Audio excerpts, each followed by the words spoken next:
Evet, merhabalar herkese. Hepiniz IEFT Talks webinarlarına hoş geldiniz. Bugün Dünya sıralamasında ilk 85'te yer alan Lund Üniversitesi'de, İsveç'te Burslu Lisans ve Yüksek Lisans programları ve yaşam hakkında Rebecca bizleri bilgilendiriyor olacak. Lütfen sorularınızı soru cevap bölümünden yönlendirmeyi unutmayın. Yes, Rebecca, the stage is yours now. Thank you so much. Hello, everybody who's with us today. I will just start by sharing my presentation, and I will start by going through a few things that you may want to know that might help you to decide about applying to Lund University. And then we will have some time at the end for some questions, Q&A session. So I will today talk about a few things. Firstly, a brief introduction to Sweden and Lund. Then we'll talk a bit about what the situation is for Turkish students who wish to study in Sweden, what makes you eligible for study for bachelor's, master's, and for your English proficiency as well. We'll talk a little bit about what it's actually like to study in Sweden, and then a little about tuition fees funding, housing, and the key dates. So it will be quite a lot of information, but if you have any questions, you can feel free to ask the questions in the Q&A and we will answer them afterwards. So firstly, setting the scene. So what about, first of all, the big picture? Why do we think that you should study in Sweden? Well, there's lots of reasons. We have a very high proficiency in English. We're usually rated in the top 10 countries with English as a second language, which means that if you speak English, you can access a great education here. We're the fifth best in the world, providing higher education. We have a good reputation as a safe country and a place where people are happy to live. Very high levels of gender equality, well known for our eco-friendly, sustainability culture, and also a very innovative economy. Considering the size of the population of Sweden, we produce so many innovations and so much high-level research. So Sweden is a really great choice. And then within Sweden, when we zoom in a little, we can find Lund, which is the city where Lund University is based. As you can see here on this map, Lund is right in the south of Sweden, very close to the bridge over to Copenhagen, which means that we are not in the coldest part of the country as well. It's very pleasant temperatures most of the time. I was just saying to Zainab earlier that the temperatures went to -10 a couple of weeks ago, but that was very rare. So it's usually quite mild. So Lund itself was founded in the year 990, so it's one of the oldest cities in Sweden. It's a medieval town and a population of 125,000, many of whom are students and staff at the university. So it's really a university town. And we're also home to really world-class R&D units of companies who have strong links to us. So for example, Ericsson, Sony Mobile, Tetra Pak, Alfa Laval, amongst many others who benefit from being on the site of the university close to us. But we're also an amazing student city. So we have some really unique student-led activities. The student nations are one of these. They're basically social clubs set up by students, run by students. They host things like lunches, pub nights, quizzes, social events, and do all sorts of stuff depending on the different nation that you join. The academic society has a whole load of different student-run societies for all sorts of interests, sports, music, etc. And the student unions who represent the voice of the students at all levels of decision-making across the university. So we have this rich history, but also a dynamic energy. The pictures here on this slide are from the Carnival Festival, which is run by the students and which attracts thousands and thousands of attendees whenever it runs every couple of years. We're only 10 minutes away from a large city as well, Sweden's third largest city, Malmö, which is full of really great independent restaurants, lots of different kind of world cuisine, lots to do in Malmö, lots of great museums and parks and everything. And then we're 40 minutes from the international airport in Copenhagen, so it's very easy to travel to other countries as well. So what about the university itself? Well, we're very proud to be a world top 100 university and a very historic university founded in 1666. We are comprehensive, meaning that we cover a really broad range of programs. We have 9 different faculties, approximately 35,000 students. Numbers have been debated lately because we're not sure whether to include students who just study a short course with us, but this is the number roughly of students who are studying full-time programs. 27% of those students, approximately, are international students from over 130 different countries. And we really try to create a classroom where there is a mixture of international students, Swedish students, from all over the world as well. 140 degree programs are taught in English, so they're international programs. Most of these are master's programs. About 10 of them are bachelor's. And Lund is home to many world-leading research environments, including 2 of Europe's largest research facilities, Max IV and ESS, which are part of what we call the Innovation District, which is an area of Lund where we have invested like multi-millions of euros in this area.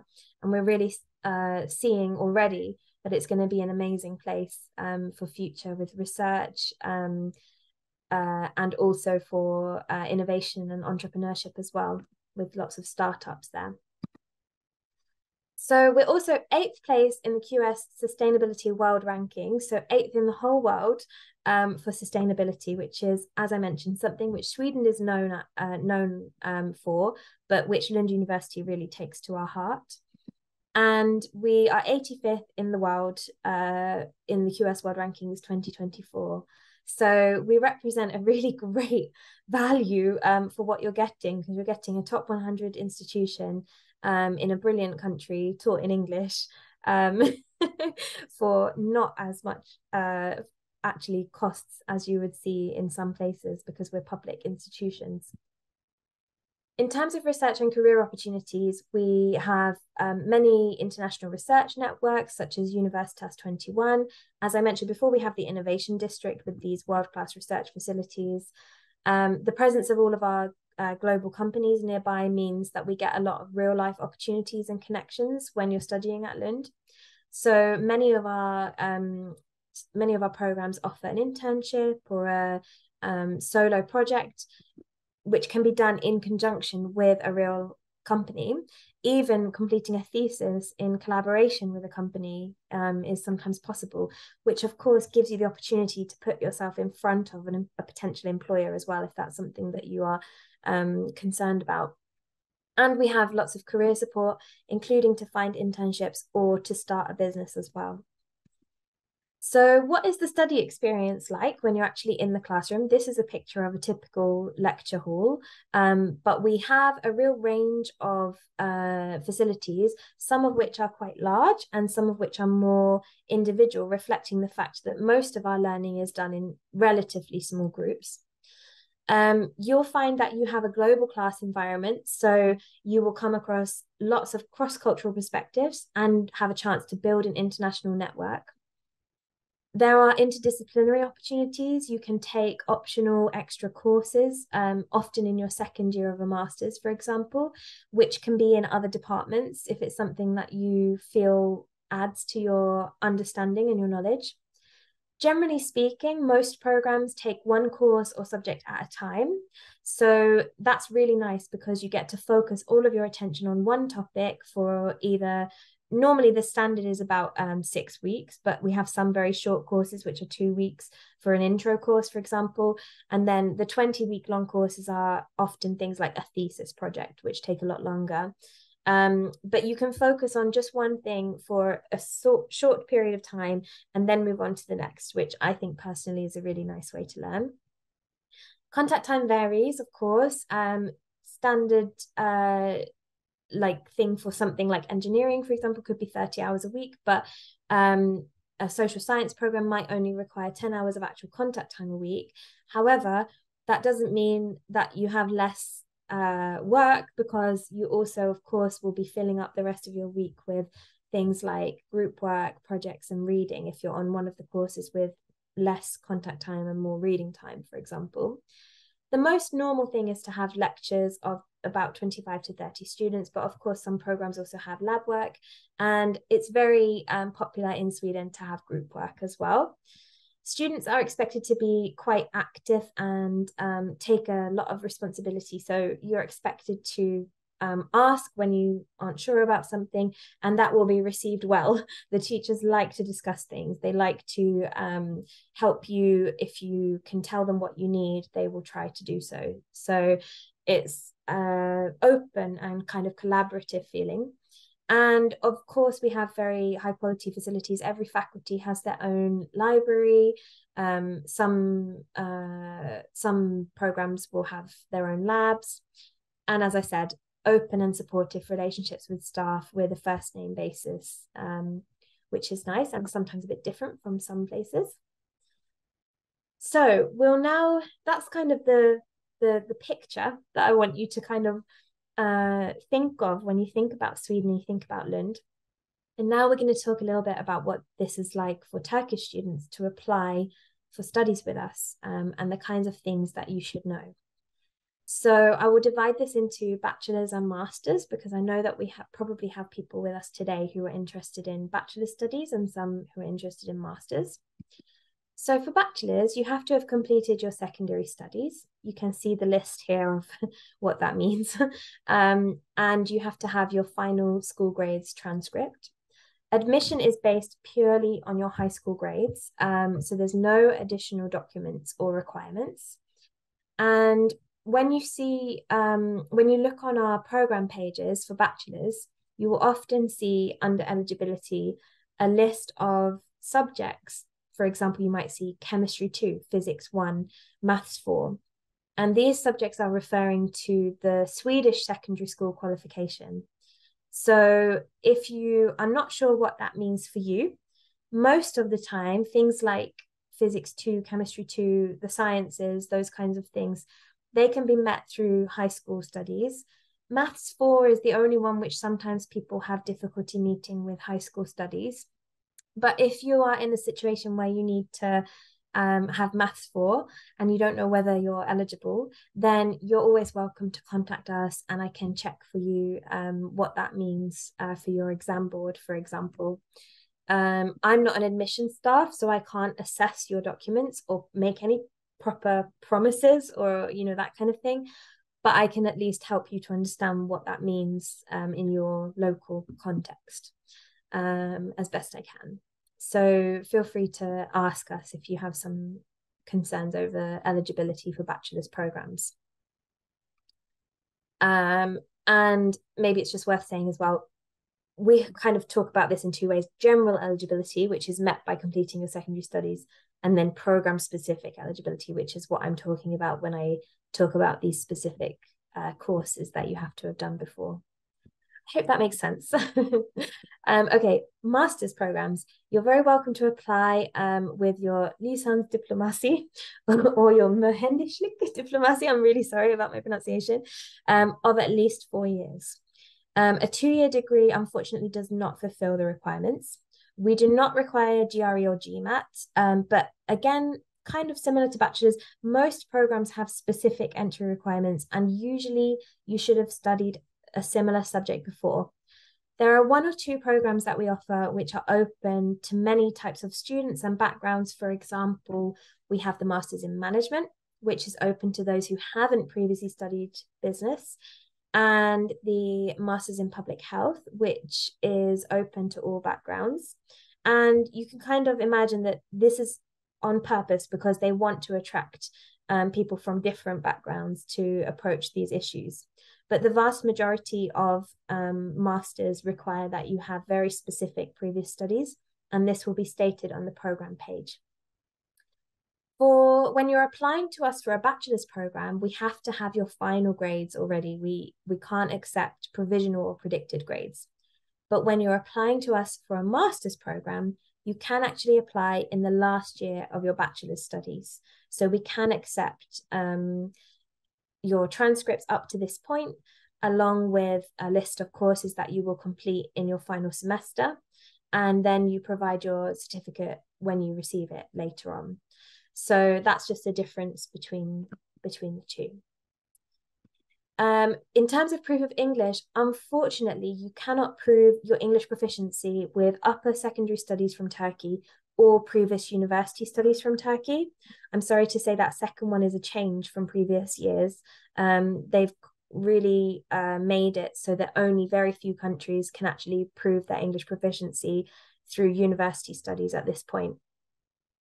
But we do accept a variety of different internationally approved tests. So I've listed them here. We have IELTS Academic, TOEFL IBT, Cambridge, Michigan Language Assessments, PTE, Cambridge, ESOL.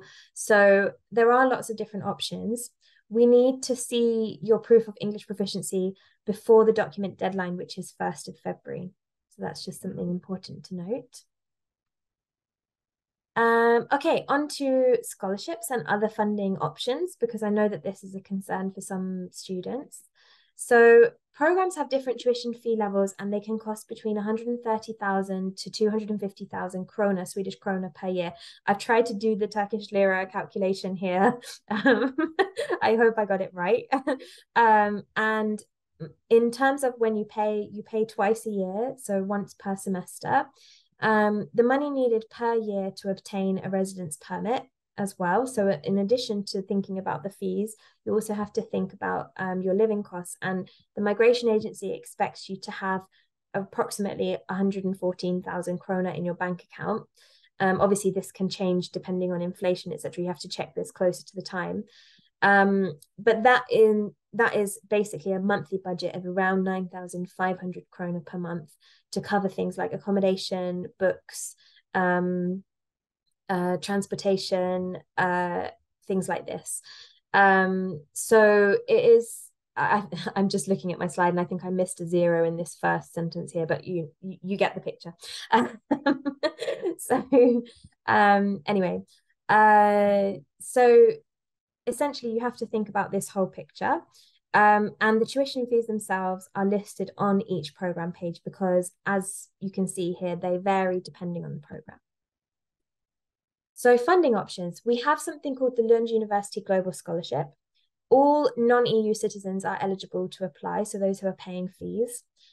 LUGS offers a partial tuition fee discount rather than living costs, so it's a 25 to 90% discount. It's merit-based and it's very selective. So we normally see only 1 or 2 people per program receiving LUGS. So therefore, I also recommend you look into local scholarships. There's the Jean Monnet Scholarship, but it's only valid if you're on a 1-year program. So just note that.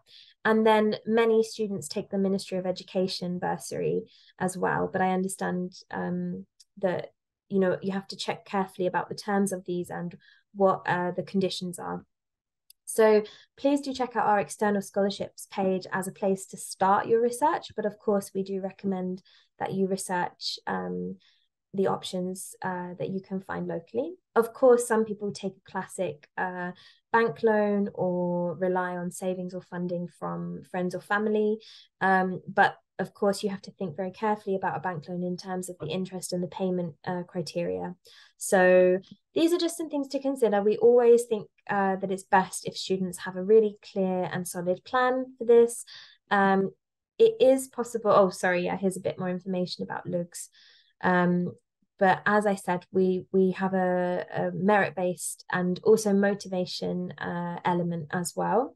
So essentially top grades and also a short statement about your reasons why this scholarship is going to support you in your success in your studies. And this LUGS scholarship is open in early February, so after the application period closes. It's about 2 weeks application time that is open for this LUGS scholarship. So you have to keep a close eye on your emails, and we'll let you know when it's open. And the scholarship is only awarded to students who choose us as their first choice. Actually, I would like to ask you to ignore this last sentence. This is actually out of date now. We don't award scholarships to second year students anymore. So you can not expect it in your second year. It is possible to work. Lots of the time people like to ask about this, but you have to consider a few things. The first thing is that your study commitment is full-time. So most of the programs, even the ones with low contact hours, still require about 40 hours a week of work. There is high competition for jobs because many students are looking for this. And as I already mentioned, you have to show that you have enough funding to support yourself when you apply for your migration permit. So you need to make sure that you are making that application honestly and not planning to work, basically. Or you can plan to work on top of already having some savings, but it shouldn't be the only option for you to maintain yourself during your studies. And we really try to be clear on that, because I would hate to see anybody start to study with us and then face any financial difficulty. So we want you to have some kind of safety net. And then almost the final thing in here is about accommodation. So we have a housing guarantee for non-EU students, which many students find really helpful. You apply for this after you receive your offer of study. Most students will apply for a corridor room. And this is a room where you have your own bedroom, and then you have a shared living area and kitchen space. Just to note that these rooms which are available with the housing guarantee are single occupancy, so they're not suitable for families or pets. It's always sad when somebody asks me if they can bring their cat, because I'm like, I'm so sorry, you can't.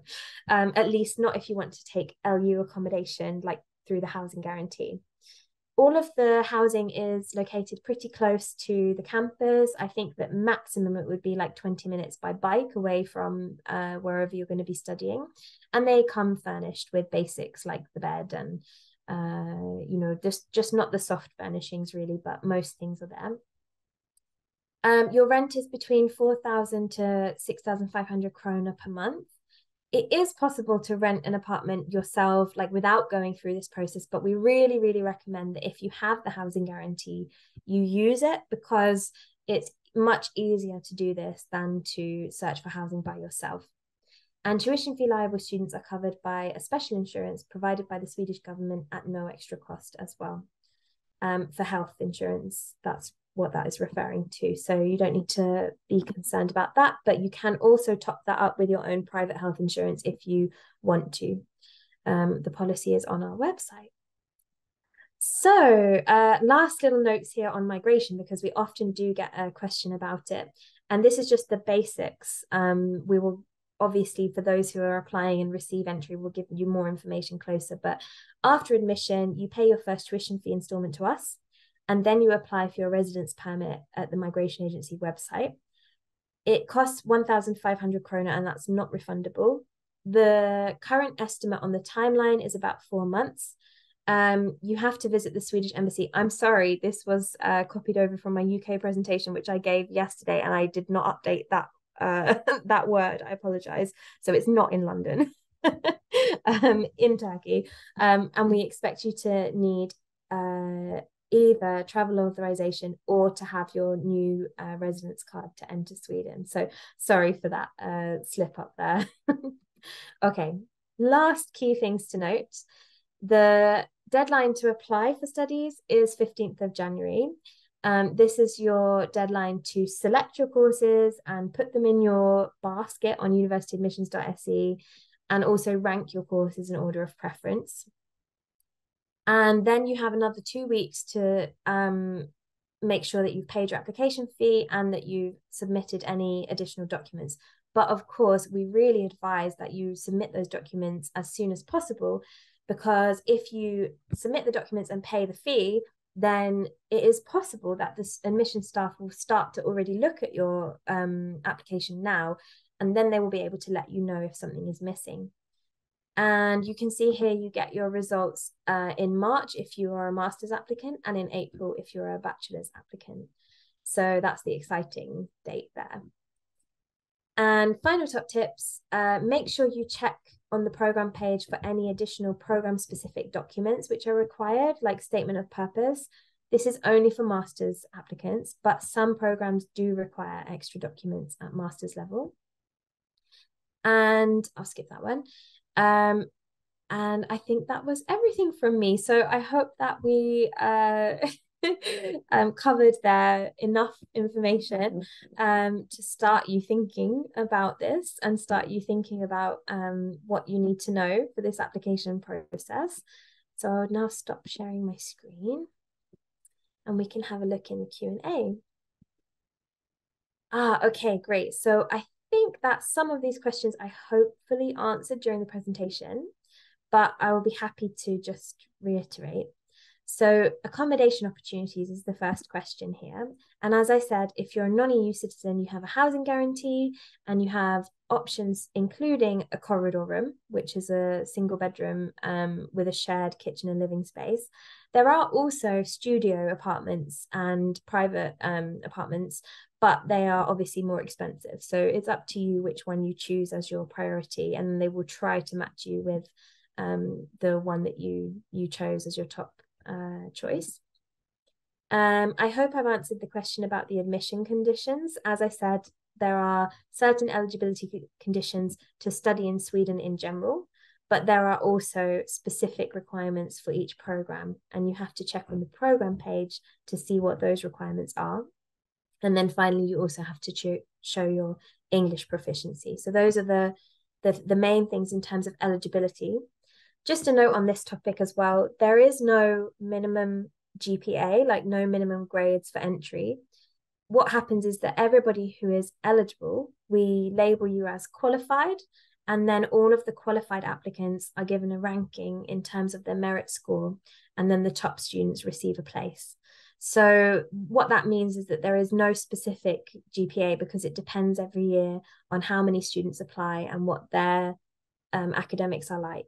So that's the reason why. But of course, most of our programs are highly competitive and you should have good grades to succeed, as well as submitting any additional documents, like I mentioned. Okay, we have a question. What are the advantages of studying at Lund University? Thank you for asking that. So I think, as I mentioned, one of the main things is that you get a world-class education in a country which is really safe and comfortable and nice to learn in, because there's, you know, excellent English levels everywhere. And the price point is actually not crazy compared to, say, the UK, the US, and other countries. So we're competing with those institutions, but because we're a state-run university, then we receive funding from the government and we don't have to price our programs quite so high. So the pricing of our programs does not reflect the quality of the program. It reflects the fact that we are in a country which values education to the point of subsidizing the institution. So it's really like a great place to be in that regard, because we're really focused on the quality of the experience and making sure that students come to us from lots of different places in the world, rather than just trying to get students in because they're paying fees, which is the case in the UK and the US and other countries. So that makes us stand out, I would say. The culture in Sweden, as I said, we're very sustainable, very keen on things like gender equality. There is lots of social support for people. It's like not necessarily the easiest place to crack in terms of like the culture, because I have found, as somebody who moved to Sweden, that people are quite reserved. But that being said, you will be in a classroom with lots of other students, also from other parts of the world, as well as Swedish people. So you have like ready-made friendships right there. So this is not really a problem for us as students either. Yeah, so I think there's loads of different reasons why you would study with us. I mean, even just the picture behind me tells you one of them. It's a beautiful place, really beautiful. I think to really feel whether it's the place for you, you kind of have to come and see it, to be honest. But it's special. It's a special place, and like I think everybody who studied there would agree that it feels like that for them, that this is a really cool like experience. So yeah, I mean, I wish I could be a bit more like specific on that, but I think it's something you kind of also feel as well as the like the fact that we're 85th in the world and 8th for sustainability. You also have to think, what is the feeling of this place? And it's a really special university. Okay, we have a question about what kind of social clubs does Lund University have where students can socialize. So one of the things that I mentioned was the nations. And these are, it's kind of hard to describe because it's quite unique, I think, but they're basically student clubs and social clubs, and each one has its own kind of feeling.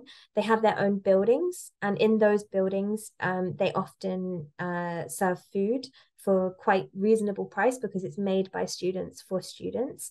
So you can go and eat there during the day. But then in the evening, they have events and activities so that you can get to know each other.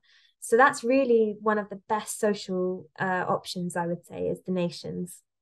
But there are also like activities that you can do with different societies as well, of course. Somebody has asked, are the latest technological devices used in departments?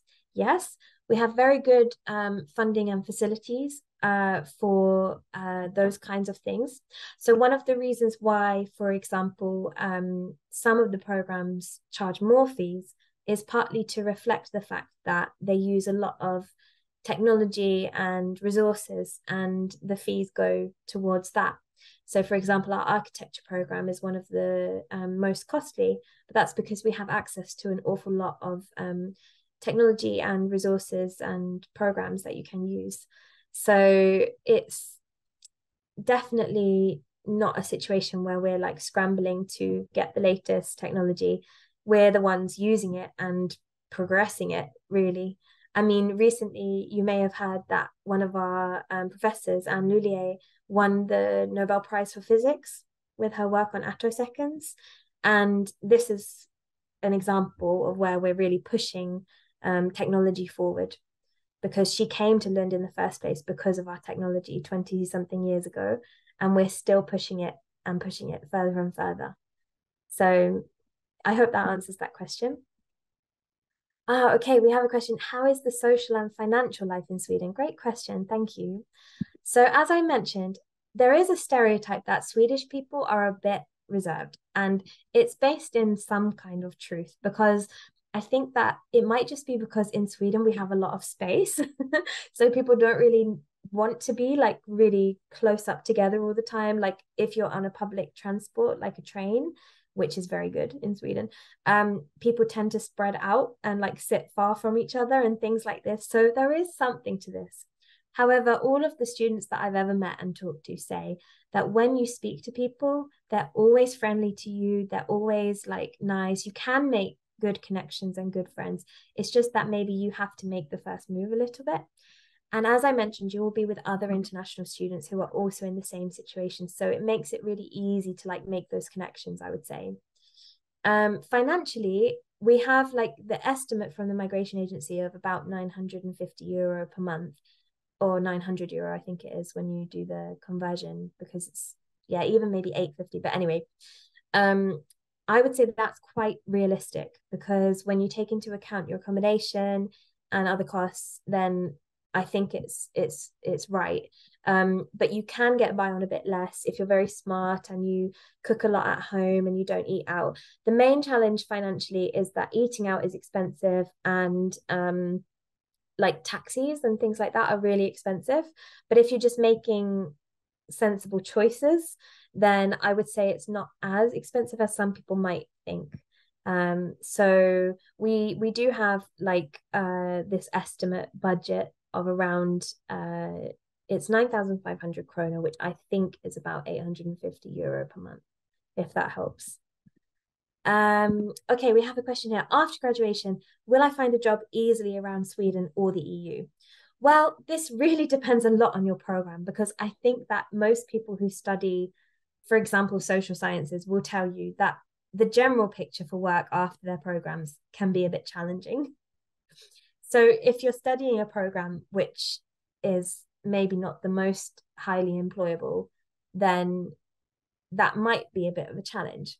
However, if you're studying programs where there is a high like demand, then most people will be able to find something, I would say. I know that lots of people do look to, for example, Germany, Denmark, Norway for work afterwards as well.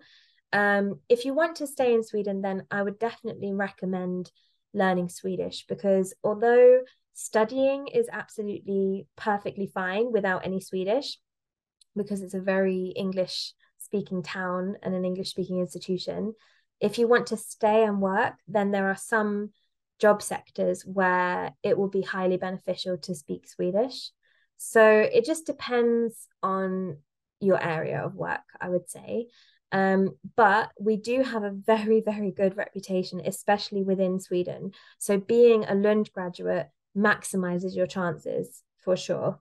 It's just difficult to like say, because it can be like, yeah, very dependent on your sector. But I would say, and we do have lots of advice available from the programs as well about potential jobs. And one of the tips as well I can give is that a lot of jobs in Sweden do come from personal recommendations or personal knowledge, like someone that you know knows about a job, and then you place yourself in a good position by showing what you can do during your internship, for example, and then maybe they can offer you a full-time position. So these are the kinds of routes to employment that lots of students use in Sweden, I would say, often very successfully. Okay, I think we answered about the costs to live in Sweden.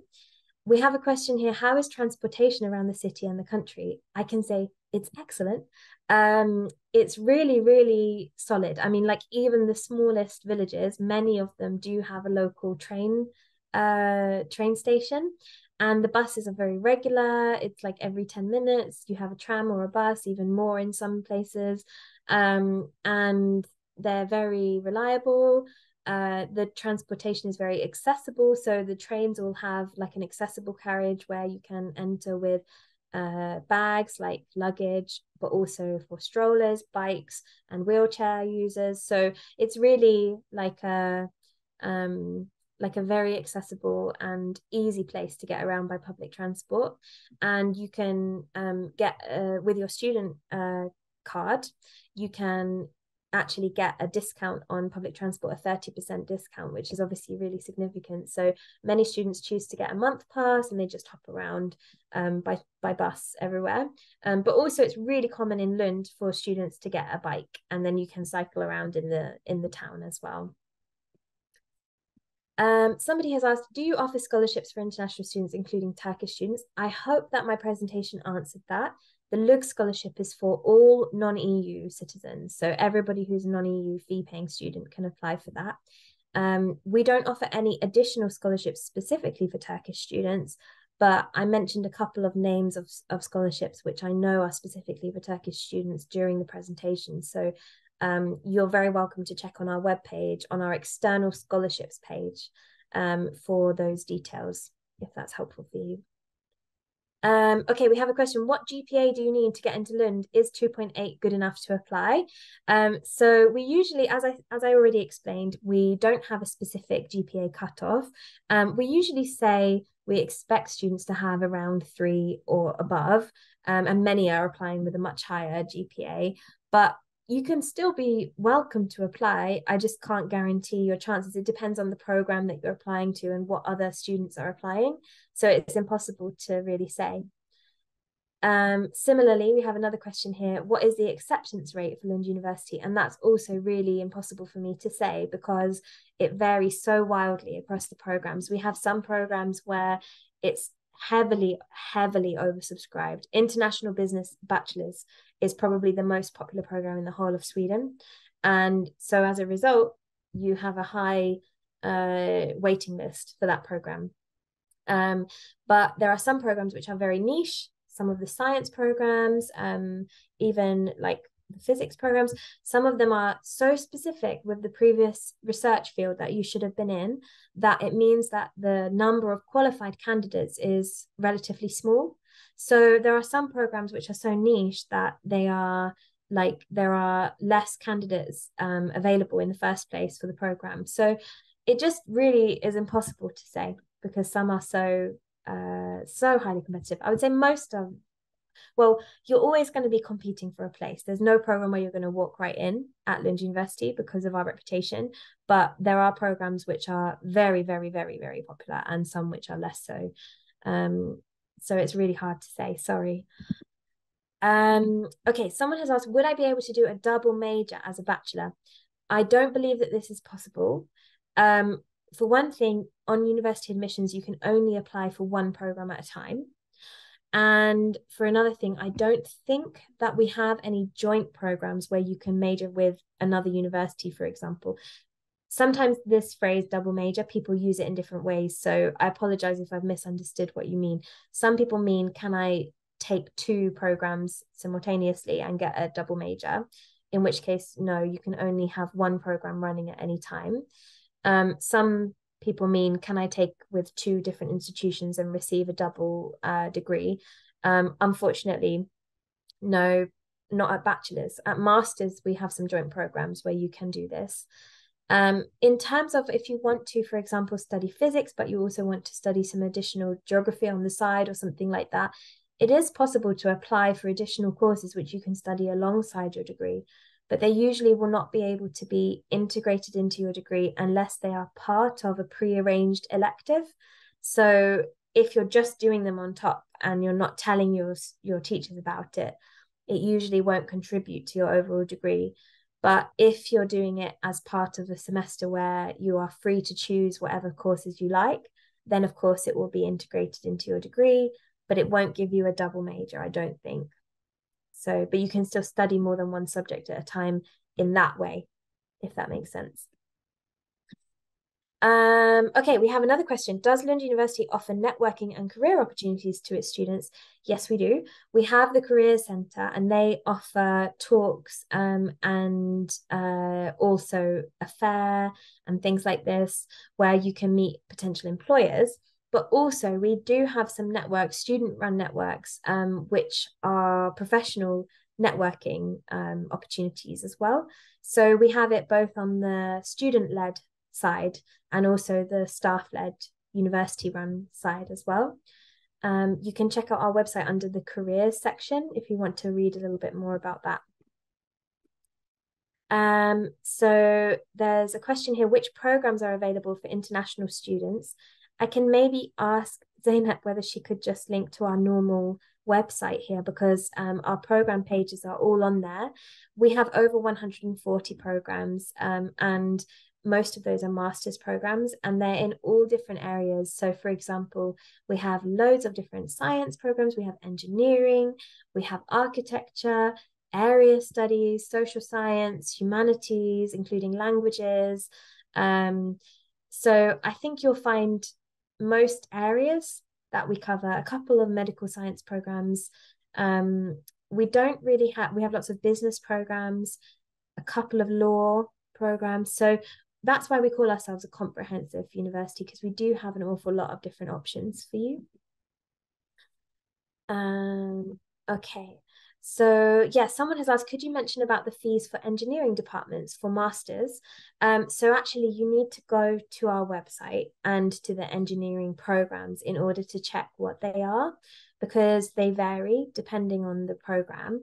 But I believe that they are around 150,000 krona per year. So they're in the middle of the range, I would say, maybe a bit higher than that. Sorry that I can't remember off the top of my head. You know what? In fact, I can just check while I'm here because we do actually have some time. So let me just double check for you. I was in the mode of, oh, we have so many questions and so little time, but we do actually have some time. So, for example, biotechnology is a one where it's the full cost is 340,000 krona for the whole 2 years. So it's around 170 ish 180,000 per year. And I'm just going to double check that there's, you know, similar ones down. So like food technology and nutrition, for example, which also falls under this area, is 340,000, so the same. So I think most of them will be around that kind of mark. I hope that's helpful. Application fee. Okay, we have a question here. What is the application fee for masters? The application fee is 900 krona, which is around 80 ish euro. And this fee actually goes to the national admissions team working at university admissions .se. So it's not taken by us at Lund University. It's purely an administrative fee for the staff members there who are working with admissions. So unfortunately, no refund for that one either. Okay, and then the final question here, my question is there any language obligation for the other programs in the 140 international programs? So, I see. Except the 140 international programs. So the other programs that we offer are taught in Swedish. So you need to be at a certain quite high level of Swedish. And that is usually checked by something called a TESOS test, which is a test of your Swedish, basically. So if you're interested in that, you should check out, I think we have a page which you can Google for learning in Swedish at Lund University. And but yeah, you would have lots of options, but you would have to learn a very high level of Swedish. We do actually offer a course called Study Abroad Swedish, which brings you up to that level in 1 year. So that in a way is the only preparatory course that we really offer. We don't have any additional prep courses. That was the second question here. For the other programs, is there prep school? We don't unfortunately have any prep programs for the international programs. We used to have an external provider who offered some additional English prep, but unfortunately they folded, so we don't have them anymore. So you do have to already meet the English requirements before you come and study. I hope that answers your question, and I think that was the last one. So I guess that must mean that we're done. Zeynep, is that okay? Is there anything else you would like me to add, or? Yes, thank you very much for the great presentation, Rebecca. And you covered. Thank you very much for your answers. Also, could you please put your email address on the chat box, so if they have further questions, they can reach you further. Yeah, of course. I'm sorry. Earlier, the chat was not open for everyone, so I didn't realize I could send links. So that's why, yeah, no problem. I would just put my email on here.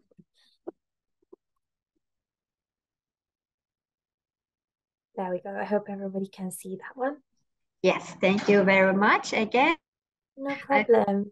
It was a great session as always, and I would like to thank the participants in Turkish as well. Katıldığınız için teşekkür ederiz arkadaşlar. Umarım sizin için de faydalı bir webinar olmuştur. Lund Üniversitesi ile ilgili diğer sorularınız için chat kısmında paylaşılmış olan mail adresinden Rebecca ile iletişime geçebilirsiniz. Bir sonraki webinarlarımızda görüşmek üzere.